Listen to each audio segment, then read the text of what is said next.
Με τα λύπης μας διαπιστώνουμε πως ο πρόεδρος της Δημοκρατίας δεν αξιοποίησε, όπως έκανε ο κύριος Ακιντζή, τη σκηνοθετημένη 5λεπτη παρέμβασή του στη συζήτηση που οργανώθηκε στον Νταβός για το Κυπριακό.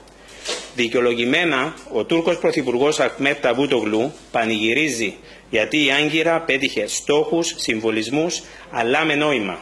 Πρώτο, να υποβαθμίσει το καθεστώς του Προέδρου της Δημοκρατίας σε απλό ηγέτη κοινότητας, σε μια εκδήλωση που δεν ήταν στα πλαίσια των συνομιλιών. Δεύτερο, πήρε τα εύσημα που επέμεινε ο Ακιντζή για τη μεταφορά νερού στα κατεχόμενα, η οποία από πράξη προσάρτησης παρουσιάστηκε ως γενεοδορία και προς τους Ελληνοκυπρίους. Τρίτο, ο Ακιντζή επανάφερε το σχέδιο Ανάν και το ζήτημα απομόνωσης των Τουρκοκυπρίων. Τέταρτο, διασύνδεσε τη λύση του Κυπριακού με την εκμετάλλευση των υδρογονανθράκων στην Κυπριακή ΑΟΣ. Αντίθετα, ο πρόεδρος Αναστασιάδης, πέρα της αποδοχής υποβάθμισης του καθεστώτος του, δεν αξιοποίησε ως έπρεπε το βήμα που του προσφέρθηκε. Στη γενικόλογη και άνευ ουσίας ομιλία του δεν έκανε καμία αναφορά στην Τουρκία, τις ευθύνες της και το ρόλο που διαδραματίζει και την επιθετικότητά της. Απέφυγε να αναφερθεί στο Κυπριακό ως πρόβλημα εισβολής και κατοχής, επιτρέποντας τον Ακιντζή και στην Τουρκία να εδραιώσουν την αντίληψη ότι το Κυπριακό είναι δικοινοτική διαφορά κατανομής εξουσιών. Η δεύτερη δήλωση αφορά γενικά για το Κυπριακό. Χαιρετίζουμε τη θέση που εξέφρασε ο πρόεδρος Αναστασιάδης στο Γενικό Γραμματέα του ΟΗΕ, Μπαν Κι Μουν, αναφορικά με τη συμφωνία που πρέπει να διέπει τους όρους μιας συμφωνίας επίλυσης του Κυπριακού.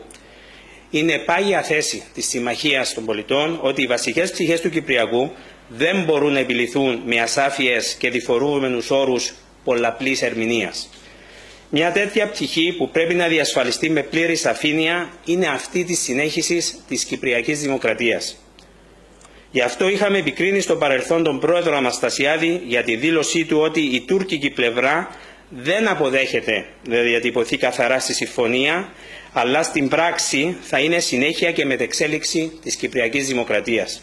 Σε αυτό το πνεύμα διαρωτούμαστε τι σημαίνει και πού αποσκοπεί η χθεσινή δήλωση του Γενικού Γραμματέα του ΑΚΕΛ Άντρου Κυπριανού ότι δεν θα λέγεται Κυπριακή Δημοκρατία, αλλά θα είναι μετεξέλιξη. Είναι καιρός να πάψουμε να στρουθοκαμιλίζουμε μπροστά στις πραγματικές τουρκικές προθέσεις. Η Τουρκία θεωρεί εκλειπούσα την Κυπριακή Δημοκρατία και στοχεύει στην κατάλυσή της μέσα από τη λύση. Γι' αυτό και δίνει άλλο όνομα στο νέο συνεταιριστικό κράτος, όπως λαθασμένα συμφώνησε ο τέος και ο νυν πρόεδρος. Τα πράγματα είναι απλά και πρέπει να είναι σαφώς διατυπωμένα. Με τη λύση θα δίνεται συνέχεια στο κράτος μας και θα συνεχίσει να αποκαλείται Κυπριακή Δημοκρατία.